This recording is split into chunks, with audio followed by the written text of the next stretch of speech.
The Turkish city of Antakya, close to Syria, is where analysts say most of the deals are made to aid the Free Syrian Army rebels.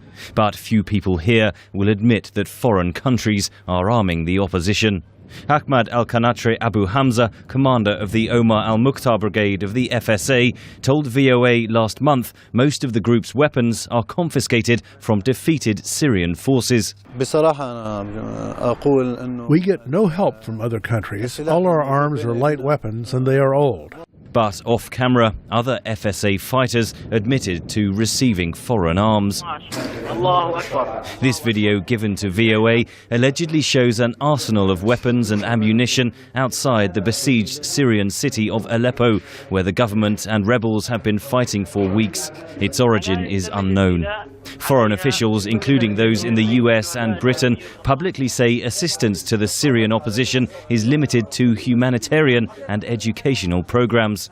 But Jonathan Isle, an analyst at the London-based Royal United Services Institute, says details are slowly emerging about international weapons trails to the rebels. Very few countries admit to having a direct role, although the veil of silence is slowly being lifted. The channels are Saudi Arabia and Qatar in the lead, with the Turkish government and the American government once removed. The covert nature of the trade and the presence of Syrian government troops close to the border limits the flow of weapons to rifles, pistols and possibly a few rocket-propelled grenades, says former CIA intelligence analyst Bob Ayres. And the intelligence organizations themselves, whether they be American, British, Israeli, whatever, they would not be providing weapons to the FSA. They'd go through a middleman. They'd find someone who's been trading across the border, who's got relationships on either side of the border.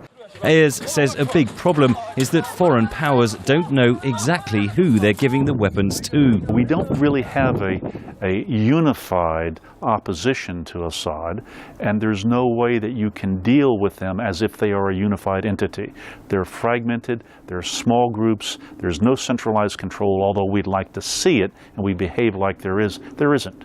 Analyst Jonathan Isle says the FSA's foreign supporters are trying to tip the scales of the conflict towards the rebels while avoiding being caught red-handed. It's a very difficult job to achieve, especially since the involvement has to be once removed.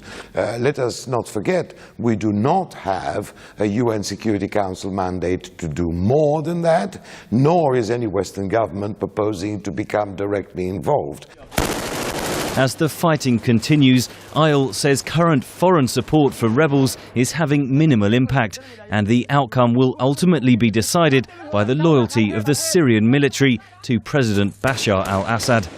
Henry Ridgwell for VOA News, Antakya on the Turkey-Syria border.